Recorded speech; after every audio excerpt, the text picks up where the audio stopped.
Muy buenos días, vamos a continuar nuestro estudio en el libro de Marcos. Hoy estamos en el capítulo 7 de Marcos y vamos de Mateo. Y vamos a el día de hoy estar hablando acerca de cómo desafortunadamente reaccionamos los seres humanos cuando Dios nos dice sí y no. A veces pensamos que cuando nos dice no es cuando nos enojamos, pero a veces cuando nos dice sí, también tomamos actitudes y acciones medio raras. Entonces hoy vamos a estar hablando de eso en el capítulo número 7, ¿sale?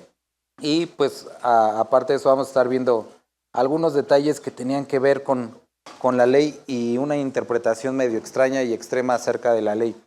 Y no sé si, bueno, a lo mejor no sé si muchos o no, o pocos estén familiarizados con eso, pero han visto, ahorita ya no tengo, pero las motocicletas que traían la policía de tránsito, que eran motocicletas grandes, son motocicletas que pesan alrededor de 420 kilos, casi media tonelada. Y si a lo mejor algunos han visto o han usado una motocicleta, tienen una patita para que cuando la vas a estacionar, pones la patita, se inclina de lado y ya la puedes dejar ahí y te bajas. El proceso al inicio de poder levantarla otra vez, como los que son muy nuevos, pues eso cuesta trabajo porque estás como levantando el peso, ¿no? Ahora, existe toda una escuela o sí, les enseñan cómo subirse a la motocicleta, levantarla y todo eso. Y lo normal sería pensar, si la motocicleta se inclina a la izquierda, ¿por dónde se subieran ustedes? ¿Por la derecha o por la izquierda? Bueno, te tienes que subir por la izquierda, del lado donde está inclinado, porque ahí es donde está la patita y es donde está el soporte de la motocicleta. Y lo que sucede es que algunos se subían por la derecha en motos pequeñas, al subirse del lado contrario donde está inclinada, se les venía de lado y se les caía. Bueno, dirán, ¿y eso qué tiene que ver con lo que vamos a ver hoy? Miren, el chiste es que, según la regla, el lugar por donde te debes de subir a una motocicleta es del lado izquierdo, donde está inclinada. Pero, interesantemente, los oficiales de tránsito, los que están bien capacitados, se suben por el lado derecho. Y uno diría, ¿pero no es contrario a las reglas?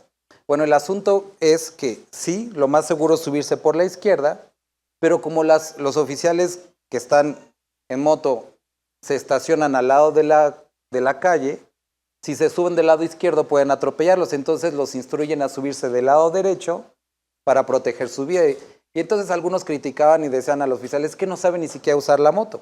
Bueno, es que el espíritu de la regla era proteger la vida del usuario. Entonces, si el usuario normalmente sube por la izquierda, pero en el caso de los de tránsito que están a la orilla de la carretera, el chiste es protegerlos, no importa que se suban por la izquierda o por la derecha, sino es el buscar la forma en la que estén más protegidos. Bueno, van a decir que tiene que ver con esto, porque hoy vamos a ver parte de esta interpretación que a veces llevan al extremo, que perdían el sentido completamente de cuál era o para qué fueron dadas las leyes, ¿sale?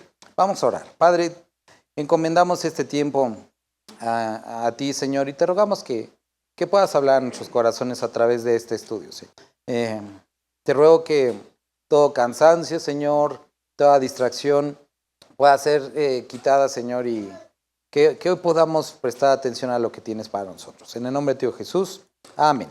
Sale, hermanos, capítulo 7 de Marcos. Se juntaron a Jesús los fariseos y algunos de los escribas que habían venido de Jerusalén, los cuales viendo a algunos de los discípulos de Jesús comer pan con manos inmundas, esto es, no lavadas, los condenaban. Y a lo mejor digamos, ay, pues sí, cochinos, ¿por qué no se lavan las manos? Pero de lo que está describiendo, de lo que está hablando, es el lavado ceremonial, y aquí no los va a volver a repetir.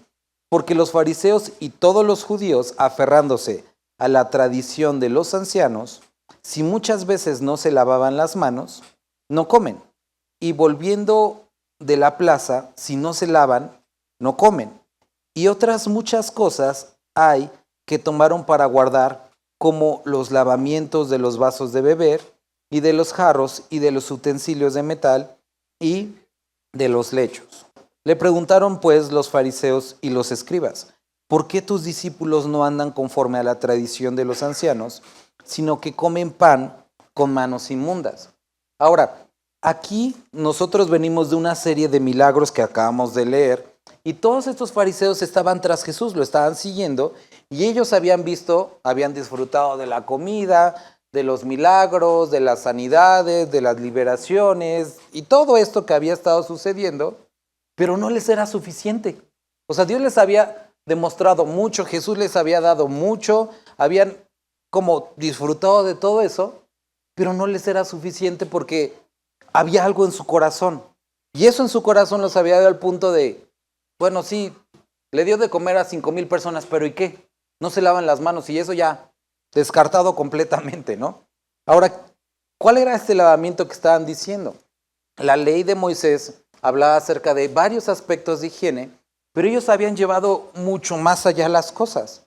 El lavado de manos era, ellos tenían que poner sus manos así juntas y tenían que echar una cantidad exacta de agua, tenía que correr por sus palmas y cuando ya casi llegaba a los codos tenían que hacer las manos hacia abajo y dejar que corriera hacia abajo, tallar con esta parte, ¿cómo se llama? La muñeca, ajá. Tenían que tallarse y eso lo repetían de 3 a 4 veces, pero lo habían llevado más allá y entre cada comida, o más bien entre cada platillo, ellos volvían a lavarse las manos y los que eran mucho más santos según ellos, no solamente lavaban las manos, sino lavaban los utensilios. Y los que eran mucho más allá, lavaban también la mesa. Entonces, entre cada platillo, lavar la mesa, lavar los platos, lavar los utensilios, lavarse las manos de 2 a 3 veces. Y para ellos esto era muy importante y eso mostraba un como compromiso con la ley. Lo cual, o sea, imagínate Dios viéndolos así lavarse las manos, o sea, no era lo que Dios había pensado ni lo que Dios había diseñado ni requerido de ellos. No sé si alguno habrá leído en la semana o habrá escuchado de esto. La Iglesia Presbiteriana de México sacó un comunicado, una circular, alertando alertando a las congregaciones presbiterianas de un movimiento dentro de la Iglesia Presbiteriana que se llaman el movimiento presbiteriano histórico confesionalista. Este movimiento dentro de la Iglesia Presbiteriana estaba enseñando o está enseñando una doctrina que no es nueva, ya tiene muchos años, que se llama la salmodia exclusiva. Y tú desde que empiezas a ver como confesionalista histórico dices, esto se está poniendo bueno, a ver de qué se tratará. El chiste es que ya dentro de la Iglesia Presbiteriana, que son como conservadores en muchas áreas, está este sector que está yendo un poco más allá en su enseñanza reformada, y ellos estaban enseñando que lo único que puede cantar el cristiano son salmos. Es lo único. Y que si tú cantas algo diferente que no sea un salmo, ya no es de Dios y que posiblemente estás dando lugar a la carne. Yo cuando estaba leyendo esto, decía, no sé cuánto tiempo les sobrará a estos hermanos como para ponerse a diseñar este tipo de reglas y poder determinar, o sea, y son personas estudiadas, son personas que conocen, son personas que aman a Dios, pero han dejado de lado la sencillez y la libertad que Dios nos ha dado y han creado reglas sobre reglas que en nada aprovechan. Y entonces imagínate los hermanos que ya se sienten condenados por cantar Jesucristo basta o cosas como estas, dices, híjole, digo, los que ahorita han estado en las clases, este último módulo de la Escuela de Ministerios, Jesucristo hablando con la samaritana le hablaba acerca de esto, ¿no? Nuestros padres dicen que se debe adorar en este monte, ustedes dicen que en este, pero ¿cómo es la alabanza adecuada? Y Jesucristo les dice, mira, esto no tiene que ver con un lugar, ni con la postura, ni la posición.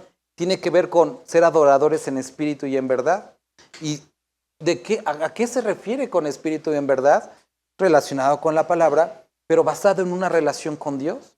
Y entonces, muchos años después, cristianos ignoramos lo que dijo Cristo y decimos no es con espíritu y en verdad, sino tiene que ver con reglas y ciertas instrucciones, ¿vale? Entonces esto era lo que habían caído los fariseos y desafortunadamente el día de hoy seguimos con este tipo de... También veía hace tiempo un post que no era broma ni era meme, sino era de verdad. Una iglesia tradicional había puesto algunas imágenes de cuál era el código de etiqueta que a Dios le agradaba. Y entonces ponían una figura de un un muñequito hombre y, digo, y la mujer, y ponían que, por ejemplo, la falda acá no era, y así con acá, y que el hombre tenía que llevar la corbata, o sea, todo como muy bien. Y tú dices, híjole, pobre, o sea, Dios en ese sentido que le atribuyen tantas reglas que ni él dijo, ¿no? Bueno, así estaban y le estaban preguntando a Jesús, ¿por qué tus discípulos no están haciendo esto?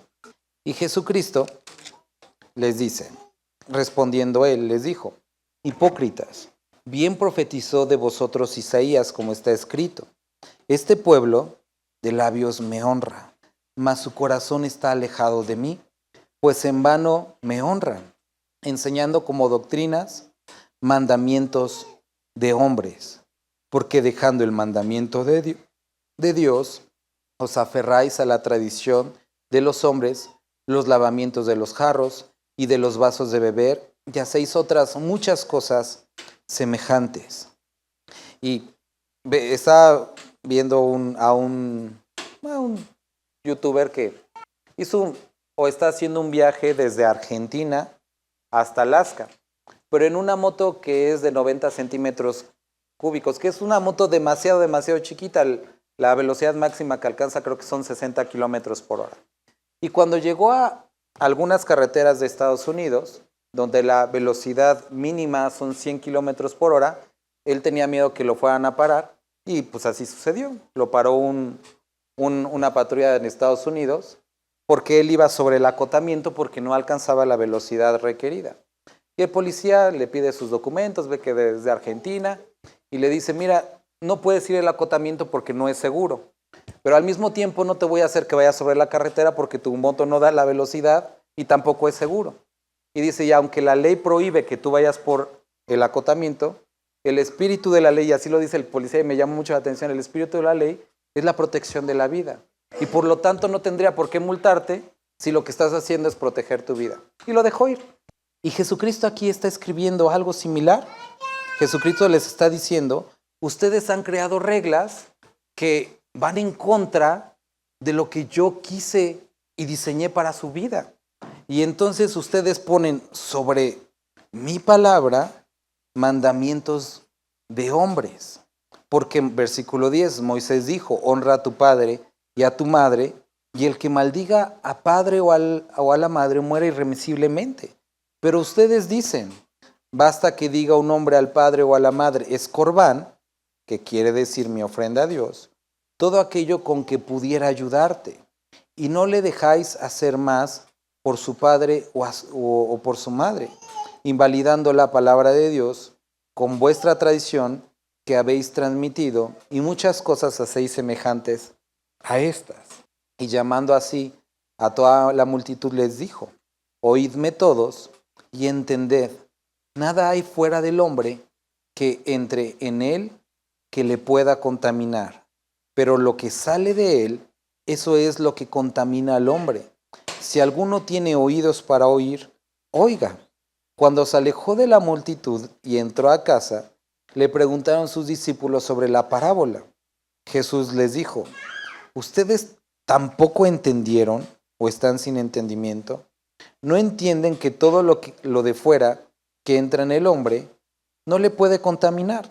Igual te enfermas de la panza, pero delante de Dios en tu corazón no produce algo, porque no entra en su corazón, sino en el vientre y sale en la letrina. Esto decía siendo limpios todos los alimentos. Y cuando dice todos, se refiere a todos. Pero decía que lo que del hombre sale, eso contamina al hombre. Porque de dentro del corazón de los hombres salen los malos pensamientos, los adulterios, las fornicaciones, los homicidios, los hurtos, las avaricias, las maldades, el engaño, la lascivia, la envidia, la maledicencia, la soberbia, la insensatez. Todas estas maldades de dentro salen y contaminan al hombre. Y muchos de nosotros, a lo mejor en algún momento o a lo mejor el día de hoy, hemos hablado con Dios y le hemos dicho, es que si tú cambiaras un poco mis circunstancias, yo sería diferente. Si él o ella dejaran de hacer esto, yo sería diferente. Si tú me proveyeras esto, yo actuaría de manera diferente. Si tú me permitieras ir ahí o estar allá, todo sería diferente. Y a veces Dios, en su misericordia y gracia, nos permite aquello que está deseando nuestro corazón y nos damos cuenta que no es diferente. Pensamos que si tuviéramos más dinero, estaríamos más felices. Si mi esposo o mi esposa hiciera esto, y nos damos cuenta que el problema no está en lo de afuera. El problema siempre ha estado en nuestro corazón. Y esto es lo que estaba sucediendo. Ellos habían visto milagros, habían visto sanidades, Dios les había provisto comida de una forma milagrosa, pero seguían siendo los mismos, porque el problema estaba en su corazón. No estaba ni en los milagros, no estaba en la enfermedad de su cuerpo, en la falta de comida. Incluso los discípulos que caminaban o seguían a Jesús no habían entendido que el problema no estaba en la comida o en lo externo, estaba dentro de su corazón. Y eso es lo que necesitaba ser cambiado. Y aquí les está diciendo, miren, pueden comer alimentos que otros dicen inmundos y no va a pasar nada. Pero lo que pasa es que si ustedes se están alimentando de las palabras perversas que escuchan, que producen o salen de un corazón perverso, eso es lo que les hace daño. Y miren, hermanos, esto es algo muy importante porque aquí podemos encontrar, bueno, era la primera parte que les decía, vamos a llamarlo un sí. Dios dando milagros, sanidades, alimento, provisión, pero para ellos no les era suficiente. Había alguna falla que encontraban en Dios, una falla que encontraban en Jesucristo. No les era suficiente. Y Jesucristo apunta a esto, a la maldad en su corazón. Y cuando lo vemos entre nosotros, muchas veces nos volvemos críticos sobre los otros hermanos y decimos, ay, es que mira, el hermano dijo esto, o hizo así, y mira su cara, y estamos constantemente como enfocándonos en aquellos pequeños detalles. ¿Por qué? Porque eso desafortunadamente exhibe nuestro corazón que tiene algo. Y aquí Jesucristo les describe toda esta como, le pone nombre a estas condiciones: adulterios, fornicaciones, homicidios, hurtos, avaricias, maldades, engaño, lascivia, envidia, maledicencia, soberbia, insensatez. Y todas estas maldades de dentro salen, y eso es lo que contamina al hombre. Ahora vamos a ver lo siguiente.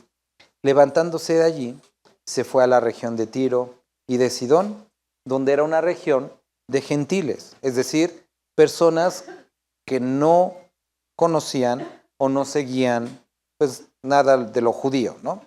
Y entrando en una casa, no quiso que nadie lo supiese, pero no pudo esconderse, porque una mujer cuya hija tenía un espíritu inmundo, luego que oyó de él, vino y se postró a sus pies.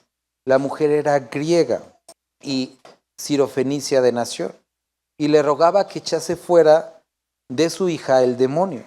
Pero Jesús le dijo, deja primero que se sacien los hijos, porque no está bien tomar el pan de los hijos y echarlo a los perrillos. Respondió ella y le dijo, sí, Señor, pero aún los perrillos debajo de la mesa comen de las migajas de los hijos. Entonces le dijo, por esta palabra ve, el demonio ha salido de tu hija. Y cuando llegó ella a su casa, halló que el demonio había salido y la hija acostada en la cama. Y a muchos les ha conflictuado durante mucho tiempo esta palabra, pero tenemos que ponerlo en contexto. Esto que le dice, deja primero que se sacien los hijos, porque no está bien tomar el pan de los hijos y echarlo a los perrillos, era, cuando vimos en Mateo, lo describimos, era parte como de un refrán local. Así como cuando nosotros decimos, entre menos burros, más solotes, no es que necesariamente le estemos diciendo a la gente que es burro, aunque a lo mejor sí, pero no es de ofensiva, sino nos están diciendo, hay menos, comemos mejor. Era un dicho similar, no estaba buscando ofenderla. Pero aquí, en contraste con los judíos, a ella le estaba diciendo que no. Y ese no, a ella no la detuvo, sino que siguió insistiendo, oye, o sea, sí está bien tu dicho, pero... Y le contestó con otro dicho, ¿no? Y Jesucristo le dice, por esto que tú has dicho, por esta insistencia, por esta fe que tienes, aquello que pediste te es concedido. El día miércoles estábamos viendo una historia similar, pero en el libro de Samuel, de 2 Samuel. Y quiero que podamos ver este contraste. Aquí vemos a un grupo de personas que conocen a Dios y Dios les da, pero no les es suficiente. Vemos a incrédulos que Dios les dice que no, pero eso no los detiene. Siguen buscando. Y lo que nosotros estábamos leyendo el día miércoles es a David con un buen corazón, así David amando a Dios por todo lo que ha hecho, y David le dice, ¿sabes qué, Dios? Ahora vivo en una casa de cedro. Todo el tiempo que me anduviste protegiendo vivía en cavernas, en el campo, en la montaña, pero ahora me has dado mucho. Y se me hace feo que yo vivo bien y tú, tu arca, pues está ahí pues en una tienda y quiero hacer algo por ti. ¿Era un buen deseo? ¿Era algo del corazón agradecido de David? Y entonces va con el profeta Natán y le dice, oye, quiero hacerle una casa a Dios. Quiero hacerle su casita bonita, su templo. Y el profeta le dice, oye, qué buena onda tuya. Órale, sí, hácela. Todo lo que tú quieras, eso hácelo, porque Dios pues le va a gustar. Y Natán se va a su casa y de noche Dios habla al profeta y le dice, ¿sabes qué? De esto que te dijo David y que ya le dijiste que sí, dile que no, que yo no quiero que me haga un templo, que yo no quiero que me haga una casa. Es más, dile que le agradezco el detalle, pero todo el tiempo desde que salimos de Egipto hasta acá, yo nunca le he pedido nada de eso a nadie. Yo no lo necesito. Es más, quiero que le digas que no es lo que él va a hacer por mí, sino que yo le voy a hacer una casa a él, que va a permanecer. Ahora, piensa en esto. ¿Cómo te hubieras sentido tú, como David, que con todo el corazón ya hiciste planes, presupuesto, y le dices, Dios, voy a hacer algo por ti, y Dios te dice, no quiero, muchas gracias, no.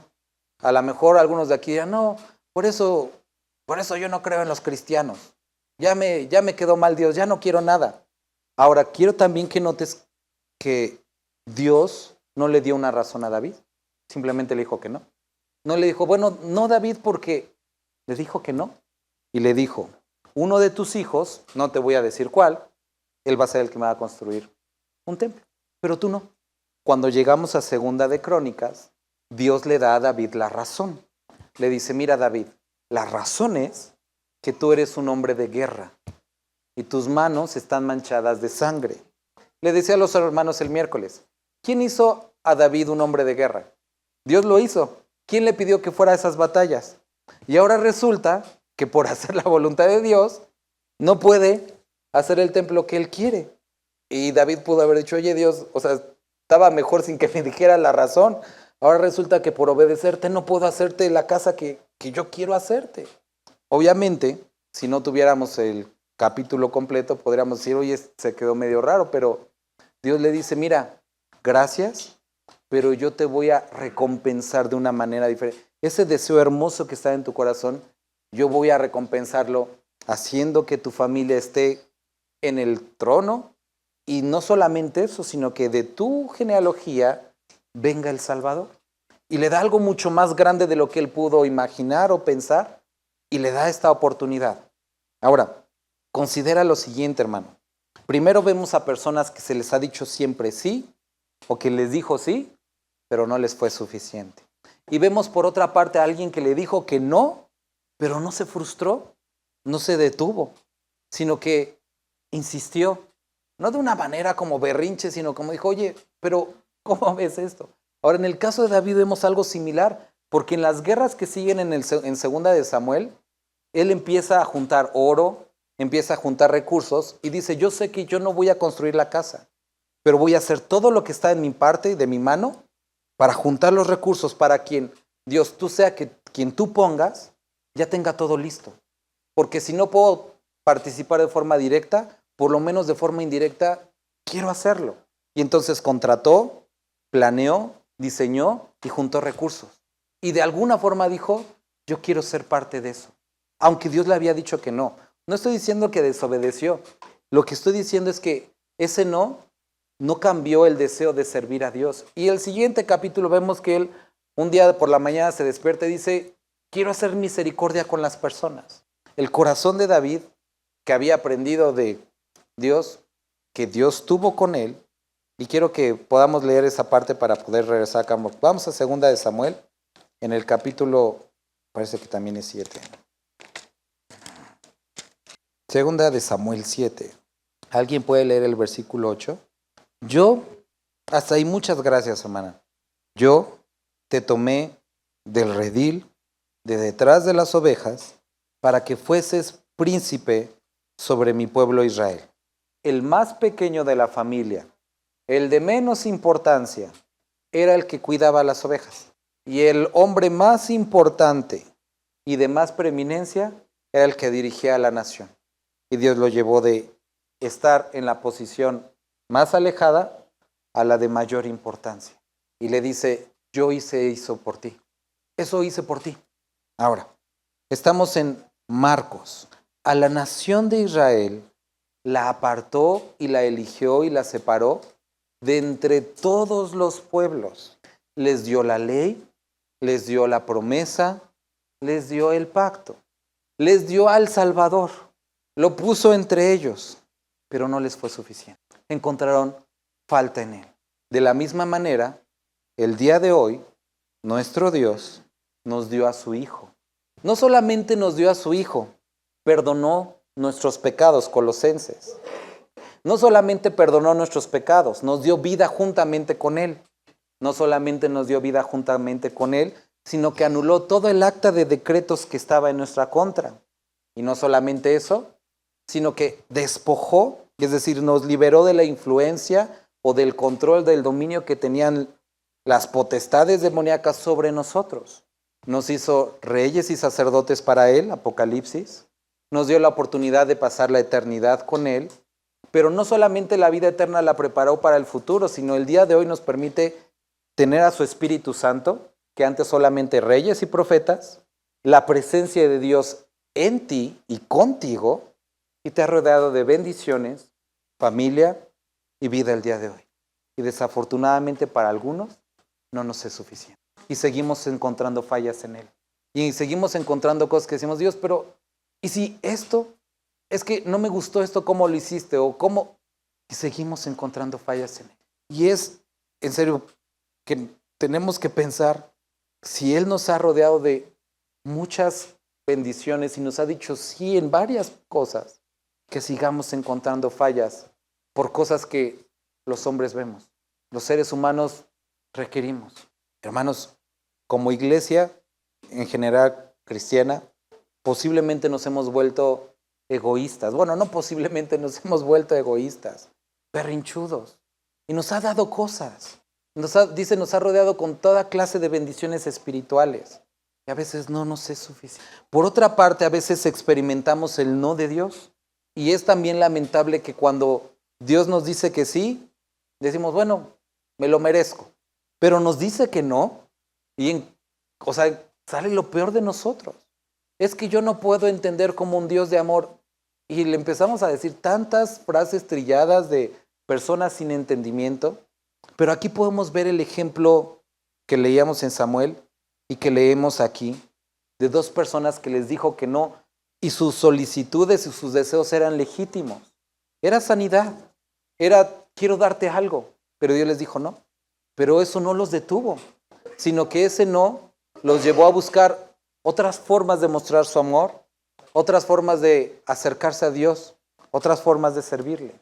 El no de Dios fue aceptado de una manera correcta. Y digo, es la clásica, pero no innecesaria reflexión de cada fin de año. En este año que estamos concluyendo, estamos ya llegando al último mes, ¿cómo han sido nuestra respuesta al camino que Dios ha puesto delante de nosotros? Nos hemos extraviado en leyes, tradiciones y costumbres de hombres y diciendo, es que Dios, yo ya no me puedo acercar a ti porque mira los hermanos, esto, yo opino esto, desde mi perspectiva de la Biblia, y nos hemos puesto trabas para acercarnos a Dios por costumbres de hombres. Es que yo sigo sin entender por qué el pastor usa su cadenita, en serio, no lo entiendo. Sí, asuntos tan simples que podemos ver en la vida de los hermanos, en la vida de la iglesia, y que no justifico porque algunos pueden ser malos, siguen siendo un impedimento para que nosotros nos acercamos con el Dios verdadero, con el que Él es nuestra relación. Y a veces ponemos, es que si mi esposo fuera mejor, si mi esposa hiciera esto, si mis hijos, si los hermanos, y siempre encontramos un algo para no reconocer las bondades de Dios. O si por otra parte, el no que a Dios ha traído a nuestra vida a la mejor este año, no entendemos, en el caso de David, hermanos, 20 años andando de aquí para allá, a lo mejor en algún momento David dijo, oye, si soy rey, ¿por qué vivo en una cueva? Si soy rey, ¿por qué me tengo que quedar aquí con una piedra en mi cabeza? ¿Por qué? ¿Por qué la gente no me reconoce? ¿Por qué la gente me persigue? Se pudo haber preguntado eso. Pero esos años de ahí lo prepararon para cuando él llegó a ser rey, ahora pudiera tener un corazón conforme a Dios y decirle, yo no necesito toda esta casa de cedro, quiero hacer algo en retribución para las misericordias de Dios. Eso que vivió, ahora lo capacitaba para poder entender la necesidad de los demás y saber que los privilegios, que la bondad, que la misericordia, que la gracia que Dios había traído sobre su vida, no era para él nada más, sino ahora podía compartirla y no parecerse a todos los demás reyes que acumulaban oro, caballos y mujeres, que bueno, eso David ahí tenía su rollo, pero ahora podía ver las cosas de una manera diferente. Hermanos, necesitamos poder ver que el no de Dios nos protege o nos prepara para algo, o a veces puede ser una espera. Versículo 29, entonces le dijo, por esta palabra ve, el demonio ha salido de tu hija. Y cuando llegó ella a su casa, halló que el demonio había salido y la hija acostada en la cama. Volviendo a salir de la región de Tiro, vino por Sidón al mar de Galilea, pasando por la región de Decápolis, que también era una parte de gentiles. Y le trajeron un sordo y tartamudo, que generalmente están ligadas estas dos condiciones. Y le rogaron que le pusiera la mano encima, y tomándole aparte de la gente, metió los dedos en las orejas de él, y escupiendo tocó su lengua, lo cual es medio raro, ¿no? Y levantando los ojos al cielo, gimió y le dijo, Efata, es decir, sé abierto. Al momento fueron abiertos sus oídos, y se desató la ligadura de su lengua, y hablaba bien. Y les mandó que no le dijesen a nadie, pero cuanto más les mandaba, tanto más y más lo divulgaban. Y en gran manera se maravillaban diciendo, bien lo ha hecho, todo. Hace a los sordos oír y a los mudos hablar. Y vemos aquí, primera cosa, que Jesucristo los milagros los hacía de manera diferente, algunos nada los mandaba, como a la mujer sirofenicia que menciona aquí, dijo, ve a tu casa ya sucedió. Al centurión romano, a unos los tocó, a otros simplemente habló, y a otros cosas raras como escupir y meter los dedos en las orejas, o sea, diferente. Y eso que nos recuerda que no se trata de una estructura de cómo deberían de hacerse las cosas, es Dios el que hace las cosas. Estaba escuchando la historia hace tiempo de un pastor,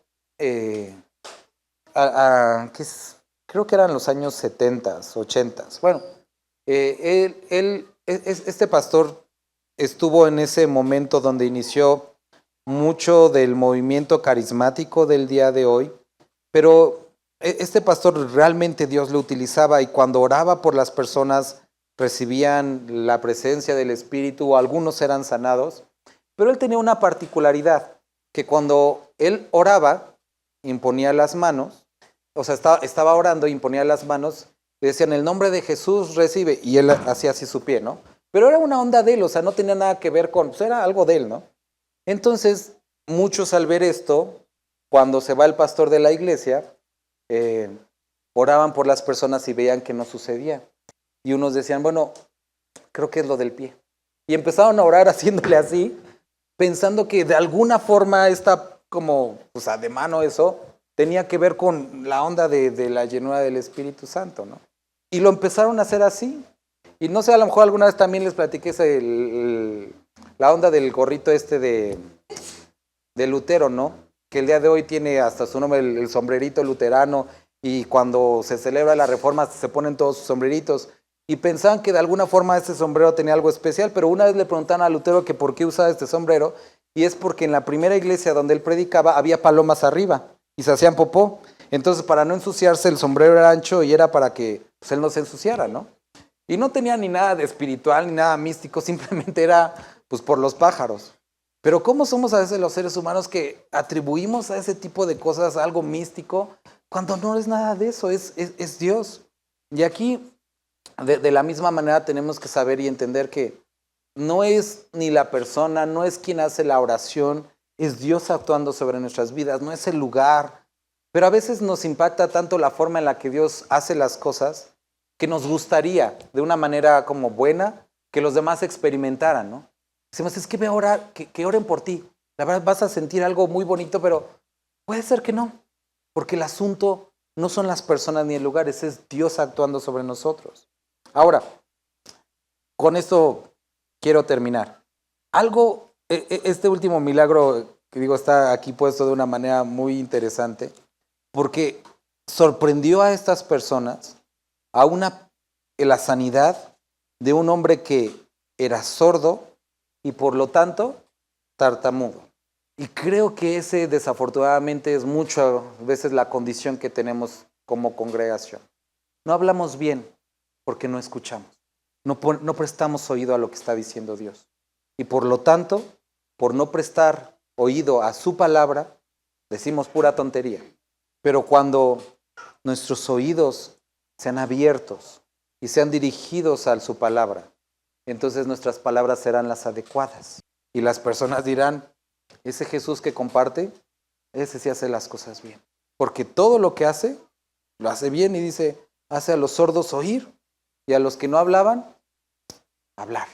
Y hermanos, gracias a Dios porque Él trae bendición. Gracias a Dios porque también a veces nos dice que no. Pero no importando cuál sea la condición en la que estés el día de hoy, si en los nos de Dios o los sí de Dios, los discípulos decían algo: no podemos callar lo que hemos oído y visto. Su misericordia ha sido grande. Y David, como les decía, leíamos capítulo 7, llegando al capítulo 9, habiendo escuchado las palabras de Dios que dice, yo te tomé del redil y te puse como príncipe sobre Israel, él hace exactamente lo mismo. Dice, va con Mefiboset y le dice, quiero hacer misericordia. Misericordia contigo porque yo recibí misericordia. Y cada uno de nosotros habrá cosas que deseemos, no está mal, pero somos objeto de la misericordia de Dios. Y por esa misericordia no podemos callar lo que Él ha hecho con nosotros. Vamos a orar. Padre, te agradecemos por este tiempo que pudimos pasar leyendo tu palabra, Dios. Padre, esta semana comenzamos este mes que por tradición es un mes de reflexión, pero que te queremos rogar que en esta ocasión no sea simple tradición, sino que podamos verdaderamente agradecer. Y aunque sabemos que no naciste, eso lo sabemos, Dios, pero que sea un tiempo que podamos aprovechar para hablar de tu misericordia, para poder transmitir esa misma gracia de la cual fuimos objeto, Señor. Y que podamos glorificar tu nombre por lo que has hecho y por lo que vas a hacer. Te agradecemos en el nombre de Dios Jesús. Amén.